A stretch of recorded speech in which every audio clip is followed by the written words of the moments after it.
pour briser les chaînes, pour briser les chaînes, pour briser les chaînes, pour briser les chaînes, pour briser les chaînes, pour briser les chaînes, pour briser les chaînes, pour briser les chaînes, pour briser les chaînes, pour briser les chaînes, pour briser les chaînes.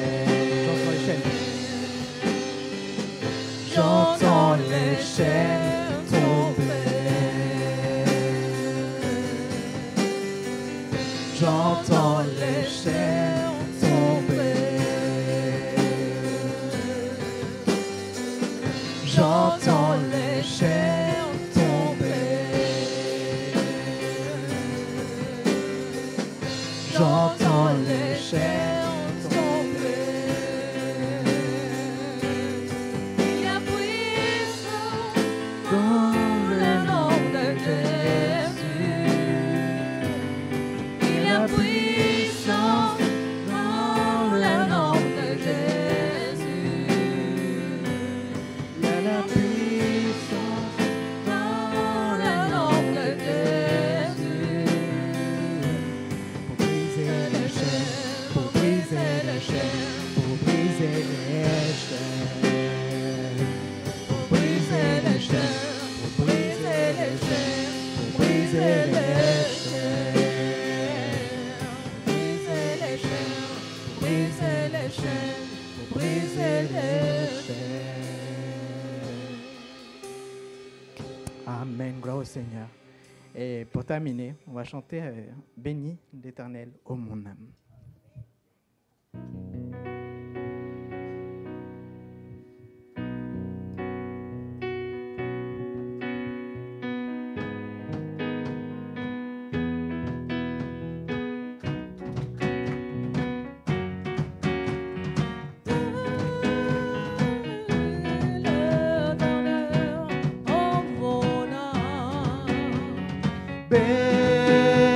Bénis l'Éternel, ô mon âme.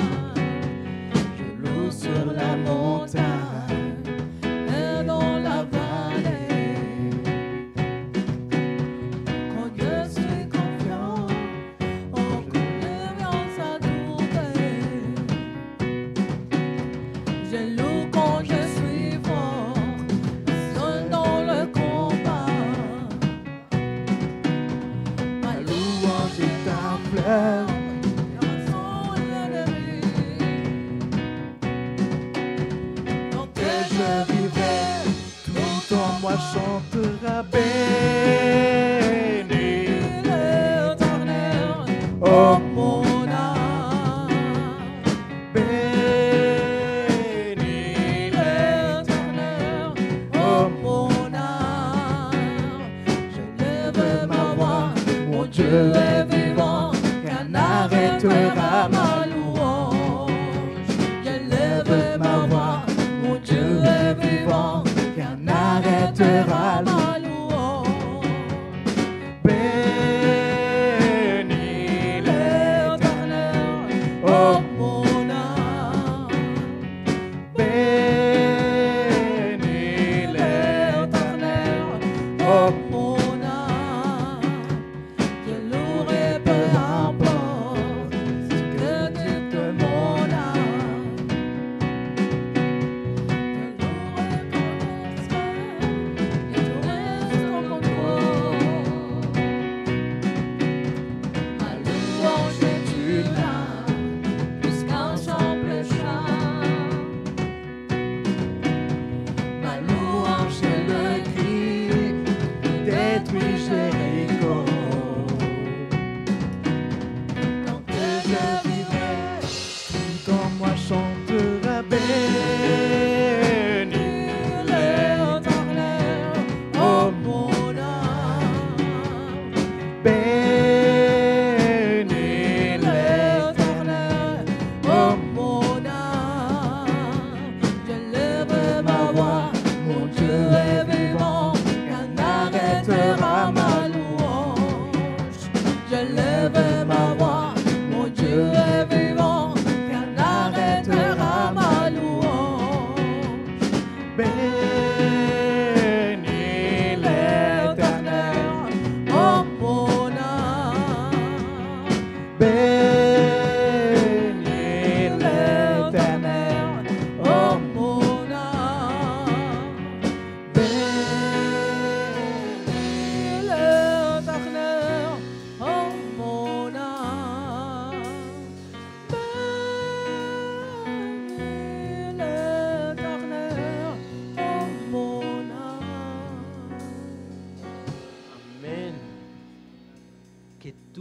ce qui est en moi bénisse son saint nom.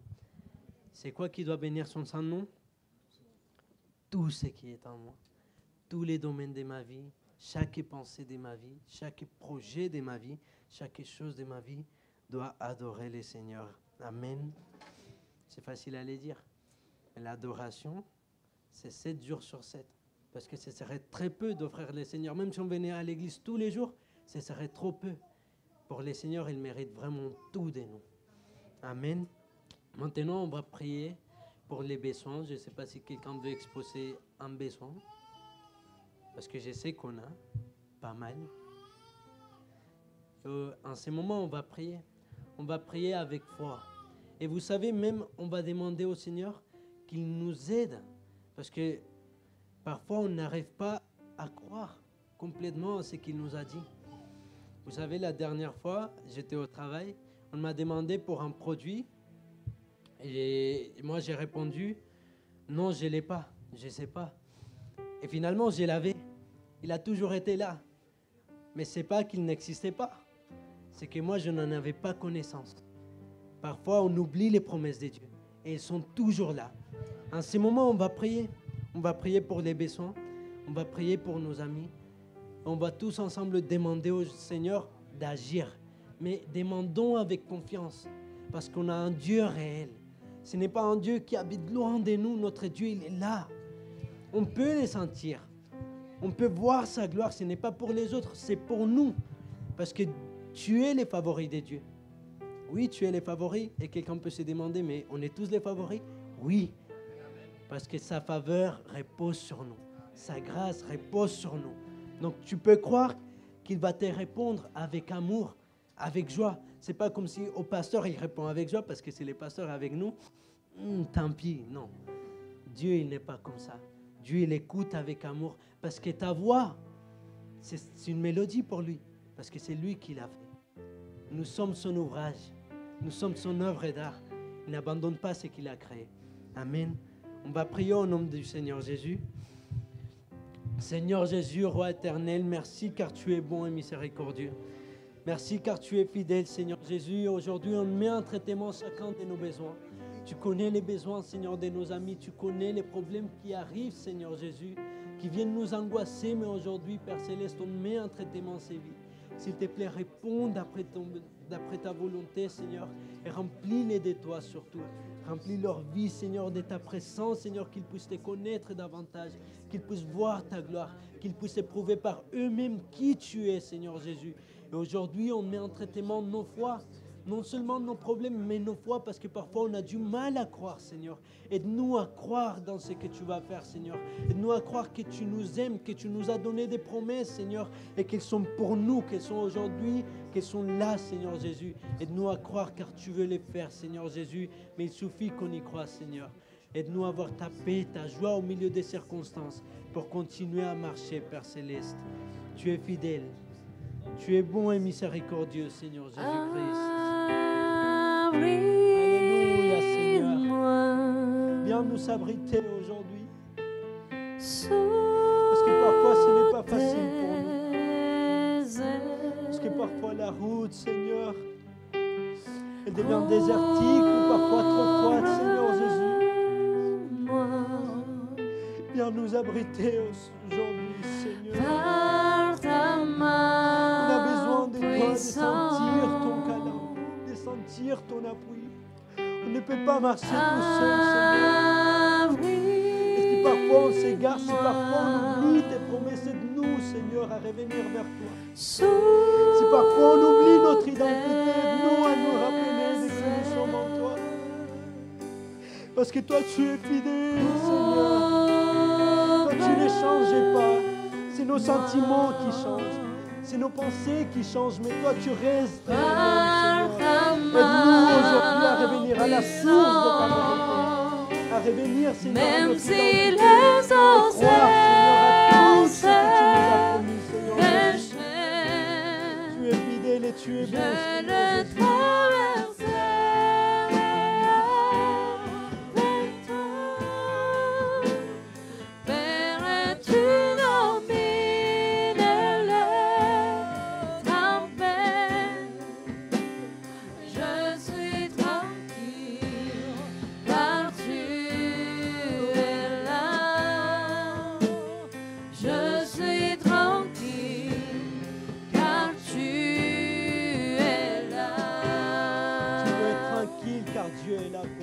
en Il y a Jésus. beaucoup d'hommes qui se confient à la puissance de ce monde, à leur travail. Et aujourd'hui, toi, tu as un Dieu qui est vivant, qui est là pour toi. Dieu qui peut agir dans toutes les circonstances.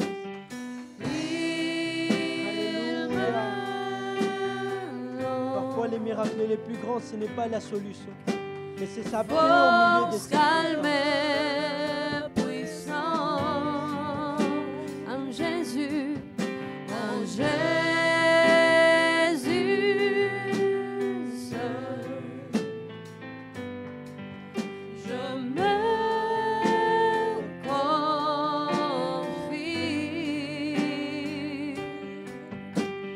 Il me l'offre. Force, calme, puissant, même si les océans se déchaînent, je le traverserai avec toi. Verrais-tu dominer la tempête? Je suis tranquille car tu es là. Je suis tranquille car tu es là. Je suis tranquille car tu es là. Je suis tranquille car tu es là. Tu peux être tranquille car Dieu est là. Applaudissons le Seigneur, il est digne.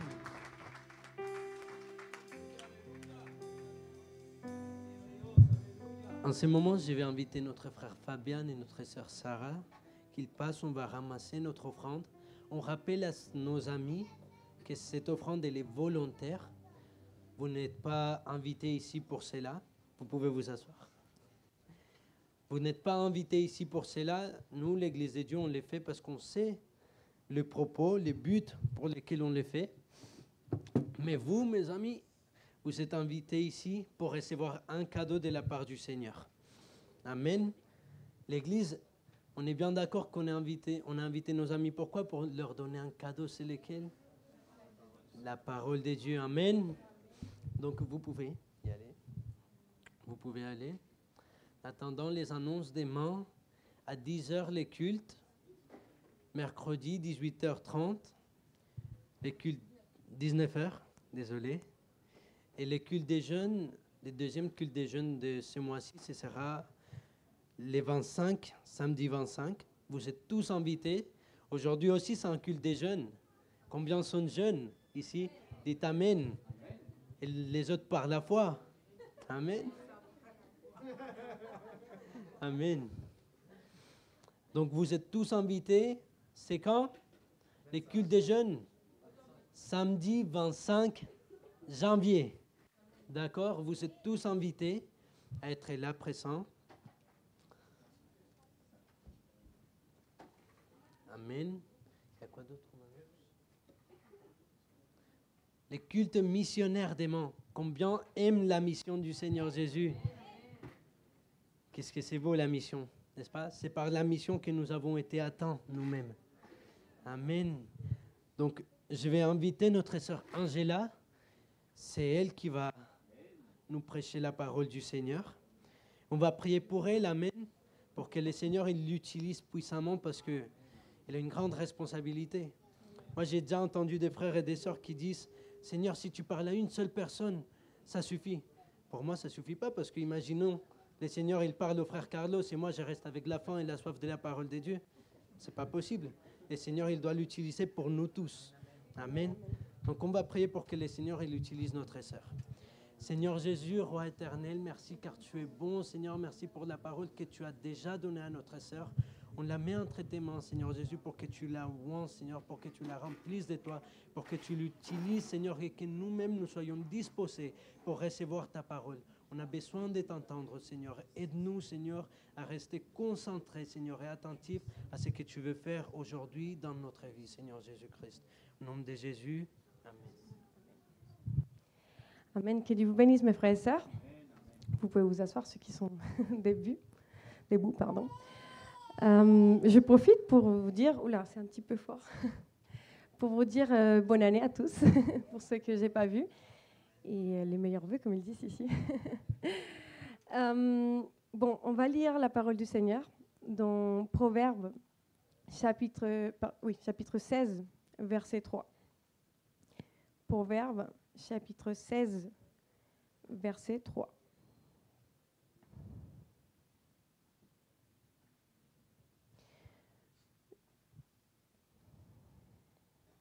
Si vous l'avez trouvé, vous pouvez dire Amen.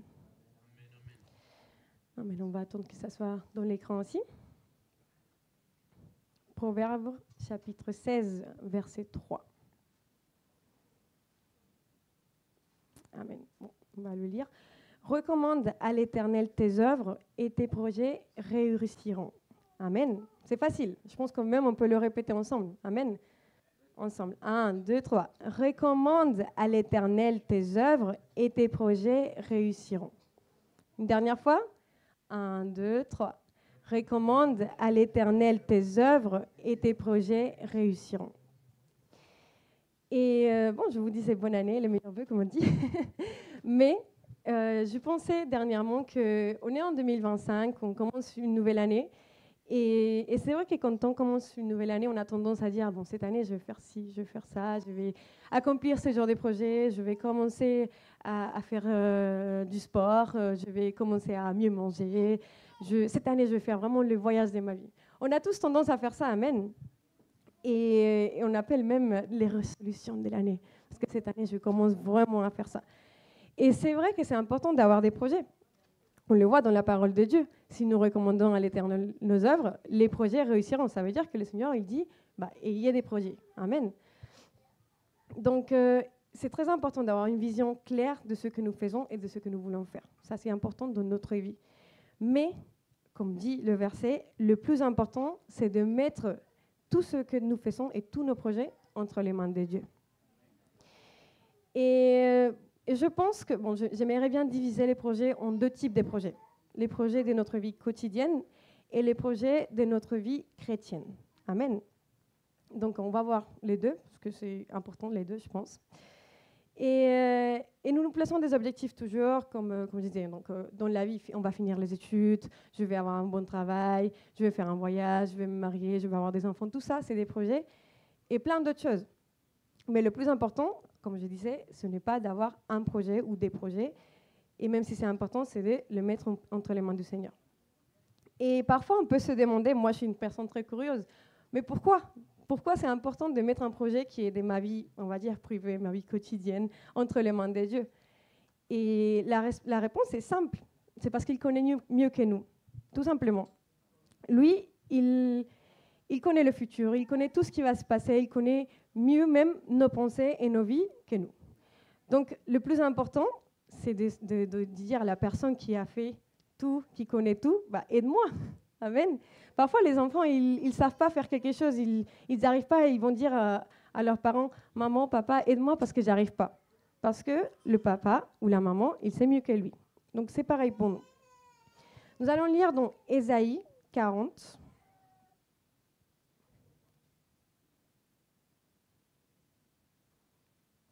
Verset 13 et verset 14. Dit, qui a sondé l'esprit de l'Éternel et qui l'a éclairé de ses conseils? Avec qui a-t-il délibéré pour en recevoir de l'instruction? Qui lui a appris les sentiers de la justice? Qui lui a enseigné la sagesse et fait connaître le chemin de l'intelligence? Qu'est-ce que ça veut dire? Tout simplement, Dieu et la sagesse, il connaît mieux que nous. Donc, on va mettre entre ses mains tous nos projets, toute notre vie, comme disait notre frère Edwin. C'est important parce que c'est aussi une façon d'adoration. Amen, de tout lui donner. Et parfois, nous plaçons des projets, mais ça nous semble le meilleur projet de la vie. Ça va réussir, ça va le faire. Même le pasteur nous a déjà raconté des témoignages comme quoi il a eu des projets, mais que ça ne s'est pas bien passé parce que ce n'était pas vraiment le projet, même s'il pensait que c'était le cas. Et ça nous arrive, même. Ça nous arrive qu'on dise, je vais faire ce projet, mais en fait, il n'était pas bon. Et tout simplement, on a décidé de le suivre parce qu'on pensait que c'était bon, mais celui qui connaît tout, il disait, bah, je suis là, tu ne m'as pas demandé. Donc, parfois, ça nous arrive de nous tromper, amen, parce qu'on n'a pas su ce que le Seigneur nous disait de faire.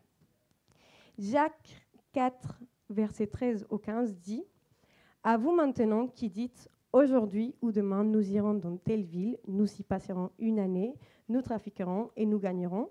Vous qui ne savez pas ce qui arrivera demain, car qu'est-ce que votre vie? Vous êtes une vapeur qui paraît pour un peu de temps et qui ensuite disparaît. Vous devriez dire au contraire, si Dieu le veut, nous vivrons et nous ferons ceci ou cela. » Donc, je pense que le verset, il est très clair. Tout simplement, nous devons demander au Seigneur, avant de faire les choses, Seigneur, qu'est-ce que tu penses de ça? Qu'est-ce que tu penses que ça va faire dans ma vie? Est-ce que tu penses que c'est un bon choix ou pas? C'est important. Et comme je disais, nous ne connaissons pas le futur, mais lui, il le connaît. Et en plus de ça, il nous aime et il va toujours vouloir le meilleur pour nous. La parole de Dieu dit que toute chose concourt bien de ceux qui aiment Dieu. Amen. Et donc, si nous laissons qu'il nous guide dans nos projets, on va avoir les meilleures choses dans notre vie. Ça, c'est sûr. Il n'y a pas de débat. Psaume 127, 1 dit « Si l'Éternel ne bâtit pas la maison, ceux qui la bâtissent travaillent en vain. Si l'Éternel ne garde la ville, celui qui la garde veille en vain. » Donc, nous devons toujours mettre ces projets personnels entre les mains de Dieu. Et comme dit la parole, encore une fois, toute chose concourt bien de ceux qui aiment Dieu, parce qu'il va vouloir le meilleur pour nous. Et nous allons voir 2 exemples dans la Bible, des personnages de la Bible qui ont soit mis entre les mains du Seigneur leurs projets et leurs décisions, soit ils ne l'ont pas fait. Et on va voir les conséquences. Donc, le premier est le roi Josaphat. Je ne sais pas si vous avez déjà entendu de lui. C'était un roi de Juda. Et il a su vraiment mettre ses décisions et ses projets entre les mains de Dieu. Et c'était un roi qui craignait vraiment Dieu. Et comme d'habitude, on va dire dans la Bible, à un moment, il y avait quelques peuples qui venaient faire la guerre contre Juda. Et donc, ce que Josaphat a fait, il a dit, mince, il y a la guerre, qu'est-ce qu'on fait? C'est la première chose. Mais, il a dit, bon, je vais consulter Dieu. La première chose qu'il a fait, c'est vraiment, je vais consulter Dieu. Et ça, vous pouvez le trouver dans 2 Chroniques 20, verset 3. Donc, il a appelé un prophète pour lui demander, aide-nous à savoir qu'est-ce qu'on va faire. Et la réponse, elle est merveilleuse. Il dit, voici ce que le Seigneur vous dit. C'est le verset 15 de 2 Chroniques 20. N'ayez pas peur, ne soyez pas effrayés devant cette immense armée. Le résultat du combat ne dépend pas de vous, mais de moi, votre Dieu. Amen. Je pense que c'est une réponse merveilleuse. Et si vous continuez à lire après l'histoire, vous allez voir que la bataille est arrivée. Et le Seigneur, il a dit à Josaphat, n'envoie pas l'armée et les meilleurs combattants devant. Ce que tu vas faire, c'est que tu vas envoyer les Lévites, c'est-à-dire le groupe de louanges. Et en fait, quelqu'un pourrait dire, c'est complètement fou. C'est pas possible. Comment on va envoyer dans une guerre devant? Normalement, on envoyait les meilleurs, ceux qui arrivaient pas à rester jusqu'à la fin. Ben non, cette fois-ci, le Seigneur il a dit, non, tu ne vas pas envoyer les combattants, tu ne vas pas envoyer l'armée, tu vas envoyer le groupe de louanges. Et donc, ce qu'ils ont fait, justement, c'est ça. Ils ont mis devant le groupe de louanges qui louait Dieu et qui ont commencé à marcher face à cette guerre qui venait. Et qu'est-ce qui s'est passé? Dieu s'en est chargé, tout simplement. Les ennemis, ils ont commencé à se battre entre eux. Et Israël, Juda, ils n'ont même pas eu à faire la guerre. Donc, cela nous apprend quelque chose de très important. Je pense que c'est une histoire merveilleuse. C'est que, il faut savoir, avant de faire quoi que ce soit, mettre entre les mains du Seigneur les choses. Parce que pourquoi? On aurait pu dire, le Seigneur, il va s'en charger parce qu'il va nous aider dans cette bataille, on va gagner quand même. Mais en fait, non. Dieu avait une idée complètement différente. Il a dit, vous n'allez même pas vous battre, en fait. Vous n'avez même pas besoin de faire quoi que ce soit parce que je vais m'en charger. Moi, vraiment, c'était lui vraiment qui allait s'en charger parce que c'était fini comme ça. Donc, de une, mettre entre les mains de Dieu les choses avant de le faire. De deux, obéir ce qu'il dit. Amen. Et de trois, je pense que même si ce n'est pas le thème d'aujourd'hui, on peut sortir. Le plus important, c'est toujours de louer Dieu, même dans les moments difficiles. Amen. Et le deuxième exemple d'un roi, tout le contraire, qui n'a pas fait ce qu'il fallait faire, c'est le roi Roboam. Peut-être vous n'avez pas entendu parler de lui, c'est une histoire très courte dans la Bible. Lui aussi, il avait face à lui une décision à prendre, quelque chose de très important. C'était le fils de Salomon. Et Salomon, quand il a été roi d'Israël, il a été très dur envers un peuple spécifique, que je ne me rappelle plus le nom, désolé, mais vous pouvez le lire. Ça se trouve dans 1 Roi 12. Et donc, quand Roboam est devenu roi, ce peuple-là est venu vers lui pour lui demander, pour lui dire, est-ce que tu peux juste être moins dur avec nous, s'il te plaît? Et donc, il devait prendre juste cette décision. Donc, ce qu'il a fait, il a dit, bon, venez dans 3 jours et je vais vous dire ce que je veux faire. Et donc, il a consulté 2 groupes de personnes. Le premier, c'était les anciens, à qui Salomon, il avait l'habitude de consulter et qui étaient des personnes sages, qui savaient comment faire, on va dire. Et le deuxième groupe, c'était le groupe des jeunes avec lesquels il avait grandi, Roboam. Et donc, il manquait de sagesse, on va dire. Donc, les deux, ils avaient des opinions complètement différentes. Et Roboam, qu'est-ce qu'il a fait? Il a consulté quand même les deux. Et après, il a décidé tout simplement de suivre les amis. Ce qui n'était pas la bonne décision, parce qu'il a dit au peuple, je vais endurcir encore plus ma main contre vous. Et il a souffert des graves conséquences, parce que le peuple a finalement décidé de le lapider. C'est très fort, c'est très dur, je sais. Mais la chose qu'on peut sortir d'ici, c'est pareil, on va mettre entre les mains de Dieu ce que nous faisons avant de le faire et suivre son exemple, suivre ce qu'il dit de faire. Parce que si nous ne l'obéissons pas, ça peut être pas bon pour nous, tout simplement. Et donc, ces 2 exemples nous démontrent l'importance de mettre nos projets entre les mains de Dieu avant de les commencer. Et comme je disais, Dieu veut toujours le meilleur pour nous. Et ce n'est pas comme s'il allait juste modifier ce que nous pensons, parce que parfois on dit « mais je veux ça, et c'est le meilleur, pourquoi Dieu veut autre chose ?» Non, ce n'est pas qu'il veut modifier nos désirs, ce n'est pas ça. Il va toujours prendre en compte ce qu'on veut, toujours. Mais il va juste avoir quelque chose de meilleur pour nous. Et c'est ça que nous devons avoir dans la tête. La Bible dit « mes pensées ne sont pas vos pensées, et mes voix ne sont pas vos voix. » Et ce n'est pas pour rien, c'est parce qu'il va toujours avoir les meilleurs projets pour nous. Donc, mettons entre ses mains tous nos projets séculaires de notre vie quotidienne. Et comme j'avais dit au début, il y a 2 types de projets, donc les projets de la vie séculaire, de la vie quotidienne, mais aussi les projets spirituels. Et je pense que c'est encore plus important, cette partie-là. Parce qu'on a beaucoup de tendances, comme je disais, quand une année commence, on va dire toujours « je vais faire un voyage », je vais commencer à faire du sport, tout ça. On a toujours des projets pour notre vie ici, sur Terre. Et c'est pas mal, c'est bien, c'est très bien, et il faut les mettre entre les mains de Dieu. Mais c'est beaucoup plus important d'avoir un projet en Dieu.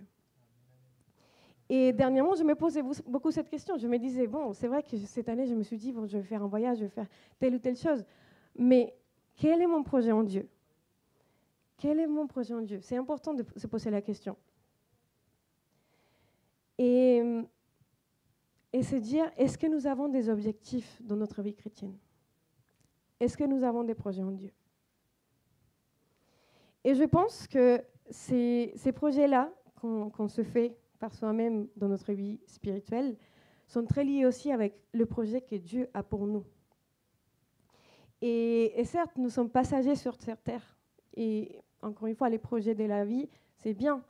Mais le projet que nous faisons en Dieu sur cette terre, ça va avoir une importance, un impact. Et donc, le fait d'être passager sur cette terre, ça ne veut pas dire que nous n'avons rien à faire ici. Au contraire, nous avons beaucoup de choses à faire. Nous sommes tous des missionnaires et nous avons une place dans l'œuvre de Dieu, tous. Du plus petit au plus grand, on a tous notre place. Et Dieu ne va rester dans seulement ça. Il ne va pas seulement dire toute l'Église est missionnaire, alors c'est bon. Non. Dieu est un Dieu personnel. Il va prendre chacun d'entre nous. Il va dire Edwin, il va dire Anne-Marie, il va dire Fabien, il va dire chacun, moi je te connais et je sais ce que je veux pour toi. Oui, certes, je veux telle chose pour l'Église, je veux que l'Église partage ma parole. Oui, mais toi, qu'est-ce que je veux pour toi? C'est important aussi. Et ces projets, je pense qu'ils devraient être le plus important de notre vie. Au-delà de tous les projets que nous faisons nous-mêmes, le projet de Dieu pour moi. Et je ne sais pas si vous avez déjà réfléchi à cela. Quel est le projet de Dieu pour moi? Parce que c'est de là que tous les projets que nous faisons dans notre vie doivent se construire. À partir de ce projet de Dieu, je dois faire des pas, des choses pour l'accomplir.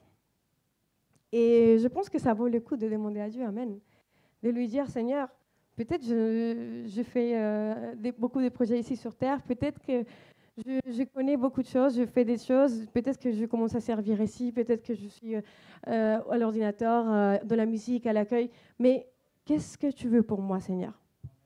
Amen. Quelle est ma place dans ton projet? Je me rappelle, il y a un moment, on avait vu avec notre frère Edwin, nous sommes les projets de Dieu, oui, parce qu'il nous a sauvés. Certes, il a tout fait, tout son plan, tout son dessein, il a été fait pour nous sauver. Et c'était ça son projet. Mais ce n'est pas seulement pour dire, bah c'est bon, parce que si c'était comme ça, il nous sauve, on meurt tous aujourd'hui et c'est bon. On part tous avec lui, amen. Mais ce n'est pas ça. En fait, si on reste ici sur Terre pendant quelques années, ce n'est pas pour, comme on dit parfois, chauffer les chaises de l'église. Non, c'est pour vraiment accomplir quelque chose, pour avoir un impact réel autour de nous. Amen. Et j'aime bien cette chanson qui dit « En toi, je sais qui je suis », parce que cette chanson, elle dit « Dans ta maison, j'ai trouvé ma place ». Mais parfois, on chante et on ne réfléchit pas forcément à ce qu'on chante. Je ne sais pas si vous avez déjà dit « Seigneur, en toi, je sais qui je suis ». Vraiment, est-ce que je sais qui je suis en Dieu? Vraiment? Est-ce que je sais vraiment ce qu'il veut pour moi? Quel est son désir pour moi? Est-ce que je connais vraiment la place que j'ai dans la maison de Dieu? C'est important. Et donc, nous devons réfléchir à ce que nous voulons devenir en Dieu et ce que Dieu veut que nous devenions aussi. Amen. Parce que certes, c'est important de grandir tout le temps. Comme on l'a vu déjà, le chrétien, il doit toujours grandir. Ça, c'est un projet général pour tout le monde. Mais ce n'est pas pareil quand on n'a pas un projet qui n'est défini et aligné avec ce que Dieu il veut. Et nous devons apprendre à écouter la voix de Dieu, dans ce sens-là aussi, parce qu'on écoute la voix de Dieu en général. Mais c'est important de dire, Seigneur, aide-moi à savoir ce que tu veux pour moi. Et le frère Diego disait ce mercredi dans le message que nous voyons comme le Seigneur nous parle pour dire l'Église, elle a vraiment une mission ici sur Terre. Mais encore une fois, je pense que c'est très personnel à chacun de pas seulement se dire on a la mission de partager la parole. Oui, mais comment? À quel moment? Quelle est ma place? Amen. Et certes, il manque des ouvriers pour partager. Mais le frère Diego disait quelque chose de très important. Ici même, on peut trouver ces ouvriers. Ici même, on peut avoir des pasteurs, des évangélistes, des missionnaires, mais aussi des personnes qui vont travailler de façon qu'on ne pense même pas, parce que le Seigneur, il connaît mieux que nous. Et ici, nous allons trouver les personnes qui vont partager la parole en France. Mais il suffit d'écouter la voix de Dieu et lui dire, Seigneur, quel est ton projet pour moi?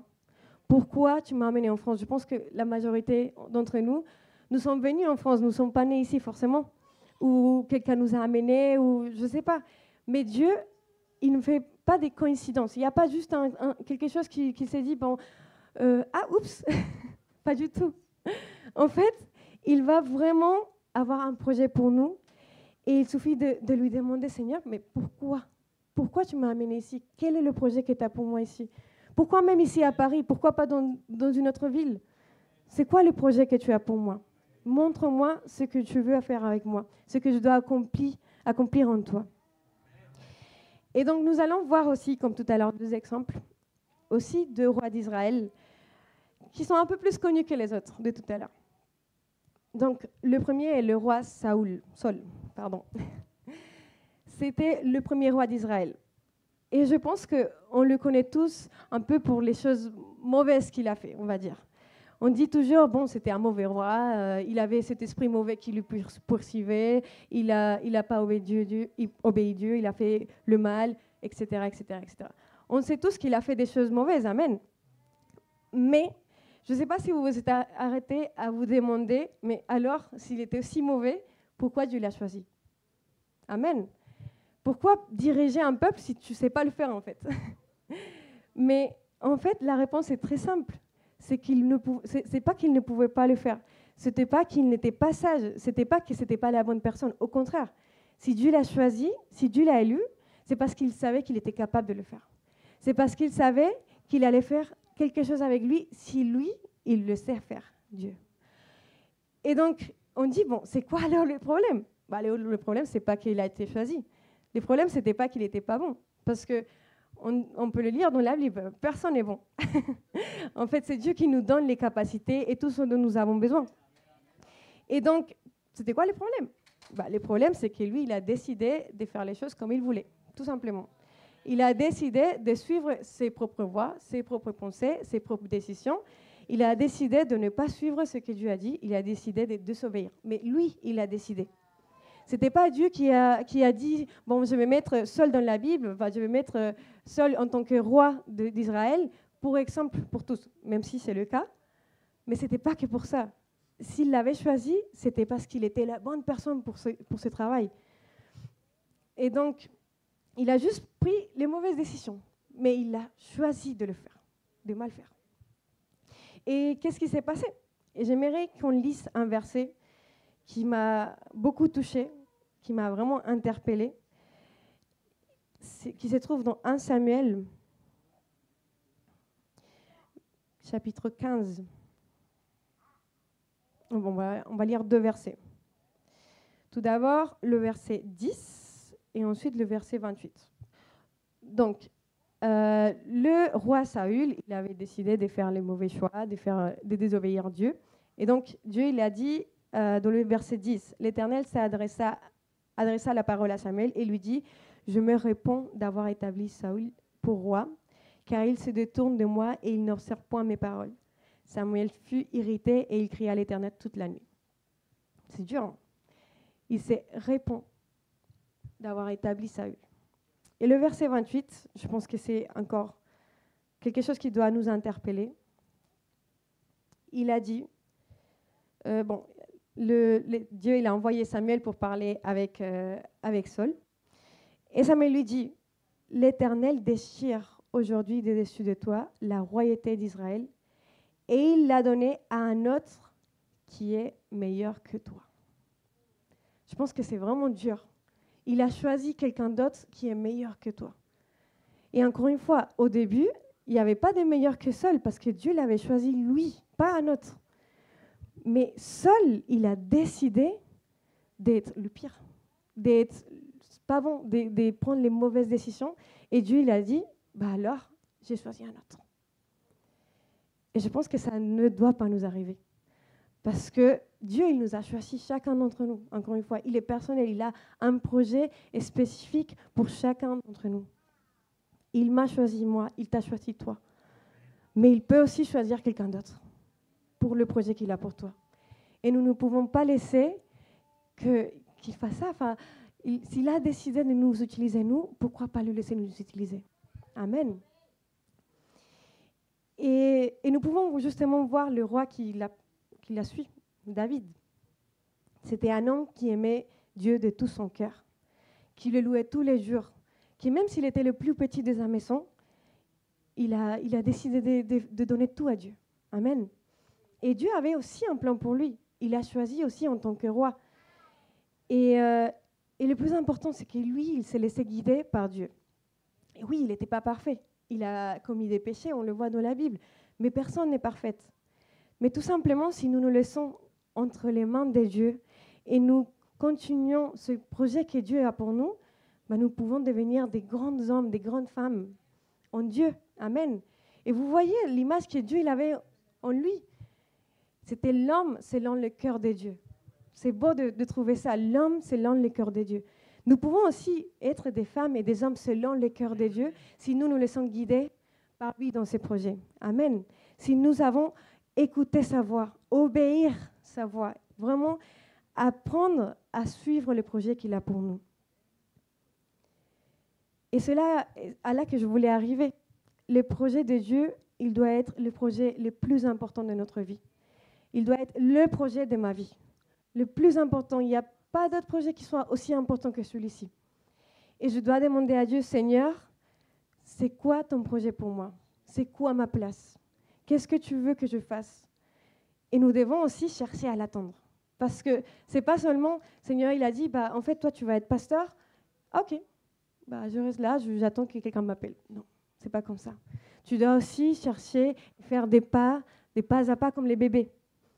Un petit pas, un autre, jusqu'à ce que tu apprennes à marcher, à courir. Mais ça doit venir de toi aussi. Parce que le Seigneur, il a déjà ses projets pour toi. Il a déjà tous ses desseins pour nous. Mais c'est à nous de savoir c'est quoi ce dessein et d'aller jusqu'à là pour l'atteindre. Amen. Donc, commençons par des petits pas. Déjà, on va commencer par demander à Dieu c'est quoi son projet pour nous. Mais à partir de là, je vais dire, alors je vais commencer à vraiment lire plus la parole cette année. Profitons du début de l'année. Je vais commencer à servir dans cette chose cette année. N'attendons pas que forcément quelqu'un... Je pense qu'il commence à perdre le... Oui. N'attendons pas que quelqu'un nous appelle pour servir. Non, on va commencer nous-mêmes. Prier, c'est aussi un service. Prier pour les autres. Donc, on va commencer par des petits pas et dire, Seigneur, je commence par ça. Et au fur et à mesure, tu vas me montrer. Tu vas me montrer c'est quoi ma place, c'est quoi que tu veux faire avec moi. Amen. Et donc, jour après jour, on va s'approcher de son projet. Donc, mes frères et sœurs, pour conclure, tout d'abord, faisons des projets sur sa tête, oui, mais mettons-les entre les mains du Seigneur. 2, faisons des projets dans notre vie spirituelle, mais toujours en demandant à Dieu si ces projets-là sont vraiment alignés avec son projet. Et si nous ne savons pas quel est le projet de Dieu pour nous, que ça devienne notre projet de le découvrir. Amen. Le Seigneur, il voudra toujours le meilleur pour nous. Et je vais finir par lire 2 versets. Tout d'abord, Jérémie 29, 11, qui dit « Car je connais les projets que j'ai formés sur vous, dit l'Éternel, projets de paix et non de malheur, afin de vous donner un avenir et de l'espérance. » Il va toujours nous donner le meilleur, l'espérance, un avenir. En lui, nous sommes heureux, vraiment. Mais laissons-lui nous guider. Et le 2e verset, c'est Psaume 33, 11, qui dit « Le plan du Seigneur existe pour toujours. Les projets de son cœur sont valables de génération en génération. » Donc, il a des projets pour nous. Il a des projets pour les plus âgés, mais aussi pour les plus petits. De génération en génération, il a un projet. Mais il faut lui demander c'est quoi ce projet et aller vers là, vers ce but-là. Donc on va prier mes frères, on va se mettre debout et on va lui dire Seigneur, aide-nous à connaître ton projet pour moi. Aide-nous à savoir ce que tu veux pour nous. Aide-moi à savoir c'est quoi la place que j'ai dans ta maison. À savoir qu'est-ce que je dois accomplir, comment je dois aller, comment je dois marcher, quel est le pas à suivre. Et comme ça, nous pourrons vraiment atteindre ces projets. Et je vous assure que nous serons heureux. Amen. Seigneur Jésus, merci Seigneur pour ta parole, Seigneur. Merci parce que tu es bon, Seigneur Jésus. Merci Seigneur parce que tu as un projet avec nous, Seigneur Jésus. Merci parce que tu nous as choisi, chacun d'entre nous, Seigneur, pour des bonnes œuvres, pour des choses merveilleuses, Seigneur. Tu ne nous as pas, Seigneur, fait naître juste parce que tu as décidé, Seigneur, que nous soyons sur cette terre, Seigneur, pour accomplir quelque chose, pour avoir un impact autour de nous, Seigneur. Et nous te remercions, Seigneur, parce que nous savons que nous avons de la valeur à tes yeux, Seigneur. Parce que, Seigneur, tu as des grandes choses pour nous, Seigneur, et que nous savons que tu veux le meilleur, Seigneur Jésus. Merci, Seigneur, pour ces projets que tu as, Seigneur, pour chacun d'entre nous. Seigneur, nous te demandons, Seigneur, de façon spéciale, Seigneur, que tu nous aides, Seigneur, à connaître, à savoir ce que tu veux pour nous, Seigneur, à connaître notre place dans ta maison, Seigneur, à savoir, Seigneur, quel est, Seigneur, ton dessein pour nous, Seigneur Jésus. Aide-nous, Seigneur, à savoir quel pas nous devons suivre aujourd'hui, demain, après-demain et tous les jours, Seigneur, pour accomplir tes projets, Seigneur Jésus. Aide-nous, Seigneur Jésus, alléluia. Nous t'adorons, Seigneur, alléluia. Qui suis-je pour que le roi des cieux m'ouvre ses bras? Perdu mais trouvé par sa grâce, son amour pour moi, son amour pour moi. Qui suis-je pour que le roi des cieux m'ouvre ses bras? Perdu mais trouvé par sa grâce, son amour pour moi, son amour pour moi. Il m'a libéré, m'avait été payé. Je suis enfant de Dieu, je suis à lui. Absolument tout à ses pieds. Et dans sa maison, j'ai trouvé ma place. Je suis enfant de Dieu, je suis à lui. Il m'a racheté à la croix grâce à son âme. J'étais esclave du péché, mais il m'a sauvé. Jésus m'a sauvé. Il m'a libéré, m'avait été payé. Je suis enfant de Dieu, je suis à lui. Et dans sa maison, j'ai trouvé ma place. Je suis enfant de Dieu, je suis à lui.